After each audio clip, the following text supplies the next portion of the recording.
Dears, welcome to I dream. Reddy గారి అమ్మాయిరా ఈ సాంగ్ పాడిన సింగర్ అండ్ ర్యాపర్ మనతో పాటు ఉన్నారు. అండ్ ఆయన చాలా సాంగ్స్ పాడారు అండ్ రాశారు కూడా. So one of the prominent musician, ఒక మంచి ఇండిపెండెంట్ మ్యూజిక్ ఆర్టిస్ట్. సో నేను ఈరోజు ఎందుకు తీసుకొచ్చా అంటే మీకు మాట్లాడుతూ మధ్యలో చెప్తా. అండ్ ఆయన సాంగ్స్ కొన్ని మిలియన్స్లో ఉంటాయి. అట్ ద సేమ్ టైం ఆయన లండన్ నుంచి వచ్చారనమాట. బేసిక్గా ఎక్కడే పుట్టి పెరిగింది కానీ చదువుకుంది అక్కడ. సో ఆయనతో ఒక చిన్న chit chat. Hi bro. Hello hello Dev గారు, ఎట్లా ఉన్నారు? సూపర్. అఫ్రోజ్ అలీ. అవును, మార్క్ మై వర్డ్స్, ఫ్యూచర్లో బాగా వినిపించే పేరు అవుతుంది. Thank you so much bro. So ఇప్పుడు రెడ్డి గారు అమ్మాయి సాంగ్ ఉంది కదా, ఆ సాంగ్ చాలా క్రియేట్ చేసింది. అంటే హిస్టరీ, అంటే బాగా వైరల్ అయింది, అందరికీ అలవాటు అయింది. రెడ్డీస్కి సపరేట్గా ఒక సాంగ్ క్రియేట్ అయింది. రెడ్డి అమ్మాయిలకి ఒక సాంగ్ అంటూ మీరు సెర్చ్ చేసి పెట్టారు. అసలు ఎలా స్టార్ట్ అయింది అది? ఆ సాంగ్ పేరు యాక్చువల్లీ రెడ్డి గారి అమ్మాయి లేకుండే, దాని ముందు రావత్ గారి అమ్మాయి అని ఉండే. సో నా ఫ్రెండ్ ఒకడు షార్ట్ ఫిల్మ్ తీస్తున్నారా, నేను ఒక సాంగ్ కావాలి నాకంటే, షార్ట్ ఫిల్మ్ పేరు రావత్ గారి అమ్మాయి. సరే అని ఒక సాంగ్ రాస్తాను నేను వాడికి ఇచ్చేద్దామని. కానీ ఆ షార్ట్ ఫిల్మ్ వాడు చేయలేదు, అట్లనే ఉండిపోయింది. 1 year కన్నా ఎక్కువ అయిపోయింది, నా దగ్గరనే ఉండిపోయింది ఆ సాంగ్. మధ్యలో ఐశ్వర్య రెడ్డి అని ఒక ఫీమేల్ సింగర్ నాకు దొరికారు నా ఫ్రెండ్ ద్వారా.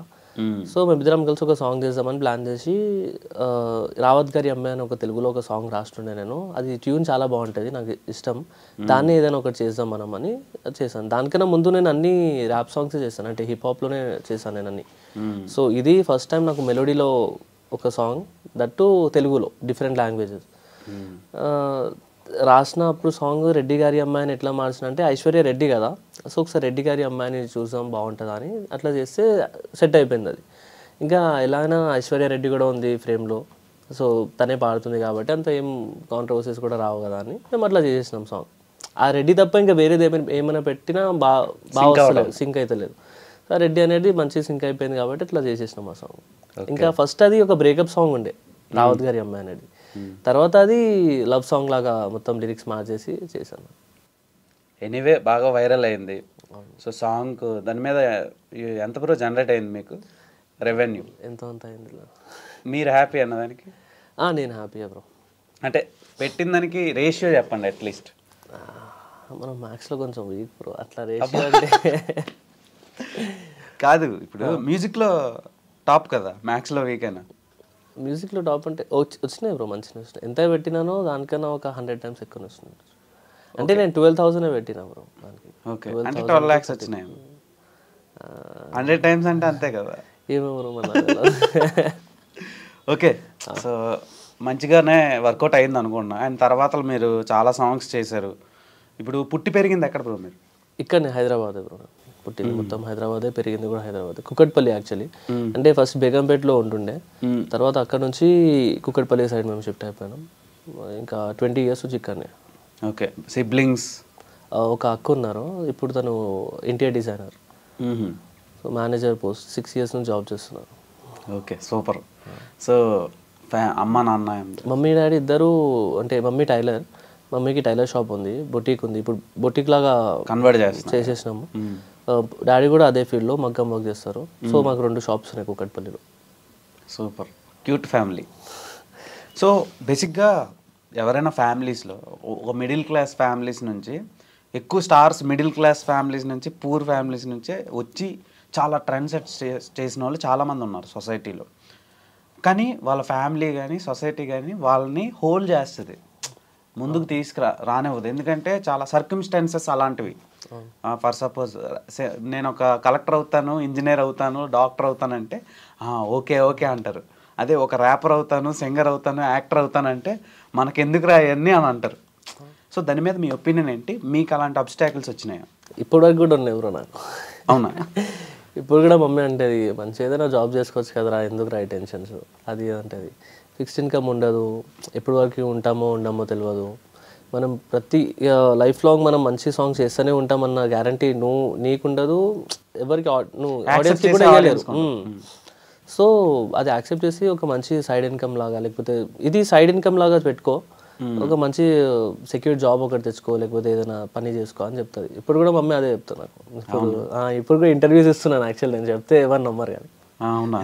జాబ్ ఇంటర్వ్యూస్ ఇస్తున్నాను ఇప్పుడు. జాబ్ ఇంటర్వ్యూస్ ఇస్తున్నావా? అవును. అచ్చా. మరి ఇప్పుడు లండన్ అదేంటి ఆ అది ఫేజ్ జస్ట్ నేను మాస్టర్స్ కోసమని వెళ్ళాను నేను. అది యాక్చువల్లీ ఫ్రెండ్స్ ఇట్లా అన్ప్లాన్డ్ ఉండే అది.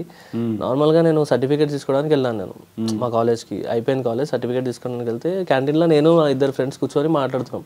ఏంటంటే నెక్స్ట్ జాబ్ అంటారు, దానికన్నా ముందు మళ్ళీ చదువుదాం, 2 years కోవిడ్లో వేస్ట్ అయిపోయినాయి మనవి, మళ్ళీ మనకు స్టూడెంట్ లైఫ్ కావాలి కదా అని, సరే అబ్రాడ్ వెళ్ళిపోదామని లండన్ కోసం ప్లాన్ వేసినాం. ఇంటికి వచ్చి జస్ట్ నార్మల్గా చెప్పిన ఇట్లా అబ్రాడ్ వెళ్ళి చదువుకుందాం అనుకుంటున్నాను అంటే, ఇక ఎమ్మడి పడి అసలు వెళ్ళు అని పంపించేసేసి అట్లా చదువుకుంటా అంటే ఎక్కడికైనా అట్లా. అదే మ్యూజిక్ ఈజీగా అంటే పక్క వేస్తా అంటారు కదా.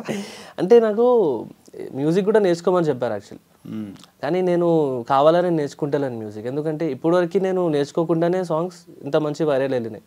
సో ఒక మనం మార్క్ పెట్టాలి ఫ్యూచర్లో, అరే ఒక మ్యూజిక్ నేర్చుకోకుండా కూడా మనం ఒక సింగర్ అవ్వచ్చు, ఒక మ్యూజిషియన్ అవ్వచ్చు, ఒక ర్యాపర్ అవ్వచ్చు అన్నట్టు జనాలకు తెలియాలి. లైక్ నేను ఇప్పుడైతే చిన్న ఆర్టిస్టే, కానీ ఏమో ఫ్యూచర్లో కొంచెం మంచి పేరు వచ్చి ఇంకా చాలా మంచి ఫేమస్ సాంగ్స్ చేస్తే అప్పుడు నేను చెప్పొచ్చు, నేను మ్యూజిక్ నేర్చుకోకుండా ఈ స్టేజ్కి వచ్చిన, మ్యూజిషియన్ అవ్వాలి, ఒక సింగర్ అవ్వాలి అంటే మ్యూజిక్ నేర్చుకున్న వాళ్ళే అవ్వలేరు, నేర్చుకున్న కూడా అవ్వచ్చు అని ఒక పెడదామని ఎట్లా అనుకుంటున్నాను. సో ఇప్పుడు నాకు నేర్చుకునే రోల్ మోడల్ లాగా, అంటే ఇంట్రెస్ట్ ఉంటే వీ కెన్ డూ ఎనీథింగ్ అంతే కదా. సో అలా అయితే చాలా మంది మ్యూజిషియన్స్ బాగా ఎక్స్పర్ట్స్ అందరూ నీ మీద కోపం పెట్టుకుంటారు కదా, ఫైర్ అవుతారు కదా. ఫైర్ అవుతారంటే నేను వాళ్ళు తప్పు అని చెప్పట్లేను కదా. మ్యూజిక్ నేర్చుకుంటే ఇంకా చాలా నాలెడ్జ్ వస్తుంది, ఇంకా బ్రాడ్ మైండ్ మనకు వస్తుంది మ్యూజిక్ నేర్చుకుంటే. నేర్చుకోకుండా ఎంతైనా వాళ్ళంత పర్ఫెక్షన్ మనం లేకపోయినా, కొన్ని ఇంట్లో ఇప్పుడు మీరు చెప్పినట్టు పూర్ అయినా మిడిల్ క్లాస్ అయినా వాళ్ళు అఫోర్డ్ చేయలేరు నేర్చుకోవడం. వాళ్ళకి ప్యాషన్ ఉంటుంది కానీ ఏదైనా అచీవ్ చేయాలని. సో వాళ్ళకి నేర్చుకుంటేనే వాళ్ళు అచీవ్ చేస్తారని పెట్టుకోవద్దు మైండ్లో. నేర్చుకోకుండా కూడా మీరు అచీవ్ చేయొచ్చు, ఇంట్లోనే నార్మల్గా ప్రాక్టీస్ చేస్తుంటే మీరు అవ్వచ్చు అన్నట్టు నేను ఎగ్జాంపుల్ సెట్ చేద్దామని. ఓకే, అసలే మ్యూజిక్ నేర్చుకోకుండా మీరు రావని నేను చెప్పట్లేదు, నేను అఫోర్డ్ చేయని వాళ్ళ కోసం చెప్తున్నాను. సరే, రెడ్డి గారి అమ్మాయి సాంగ్ మా కోసం ఒకసారి పాడండి. రెడ్డి గారి అమ్మాయిరా చూడగానే నచ్చిందిరా, ఓ ప్రేమ ముల్లేదో తెచ్చిందిరా, సిదా గుండెల్లో గుచ్చిందిరా, ఓహో పెహలి బార్ చూసిన దిల్ కా పసంద్ చేసిన, దానింటి దాకా ఫాలో చేసిన, ఫోన్ నంబర్ కనుక్కున్నారా, మిస్ కాల్ ఇచ్చినాను, రగలి కాడికి రమ్మని మెసేజ్ పెట్టినా, ఓహో కంటిన్యూ చేయండి బ్రో. గల్లి కాడికొచ్చి అడిగింది ఏం లొల్లిరా, మా అయ్య గిట్ల చూస్తే నిన్ను సంపుదాడురా, నా గుండె నిండా నువ్వే గుంజి కొడుతూ ఉందే, ఓ పిల్ల నువ్వు లేక గుండె ఖాళీగున్నదే, చూసి మస్తు జాలిగున్నదే. ఓహో రెడ్డి గారి బ్రో. అంటే బేసిక్గా చాలా సాంగ్స్ ఉంటాయి, కానీ లూప్ మోడ్లో వినే సాంగ్స్ కొన్నే ఉంటాయి. అంటే అదే సాంగ్ ఏ వర్క్ చేసినా, అంటే మనం ఫీల్లో సాడ్ ఫీల్లో ఉన్నా, హ్యాపీ మూడ్లో ఉన్నా, ఏదైనా వర్క్ చేస్తున్నా, ఏ ఫీల్డ్లోనైనా వర్కౌట్ అయ్యే సాంగ్ మీరు ఇచ్చారు. రెడ్డి గారు అమ్మాయిరా, ఈ కాంప్లిమెంట్ ఎవరైనా ఇచ్చారా మీకు? ఇప్పుడే మీరు ఫస్ట్ టైం, కానీ నేను నాకు ఇచ్చుకున్నాను. అంటే ఈ సాంగ్ నేను చాలాసార్లు వింటా, నాకే ఇప్పుడు కూడా బోర్ కొట్టదు ఈ సాంగ్, ఇంకా మంచి సాంగ్ చేసిన అన్నట్టు నాకు ఫీల్ ఉంటుంది. కానీ ఇట్లా లూప్ మోడ్లో వింటానని కొంతమంది చెప్పారు, కానీ మీరు చెప్పినంత పెద్ద కాంప్లిమెంట్. నేను ఫస్ట్ ఈ సాంగ్ విని ఊడి అమ్మ ఏ సినిమాలో ఉంది ఇది, వీరరాఘవ, అరవింద్ సమేత వీరరాఘవ, లేదంటే ఏదో పెద్ద పెద్ద సినిమాలు ఉంటాయి కదా కమర్షియల్ సినిమాస్, అలాంటి పెద్ద సినిమాల్లో సాంగ్ అనుకున్నాను నేను. కట్ చేస్తే ఒక ఆల్బమ్ సాంగ్ అని తెలిసిన తర్వాత, ఓరి నాయన ఆల్బంలో ఈ రేంజ్ ప్రోగ్రామింగ్ ఇచ్చాడు ఆయన. సో మొత్తం అసలు పీక్స్ బ్రో.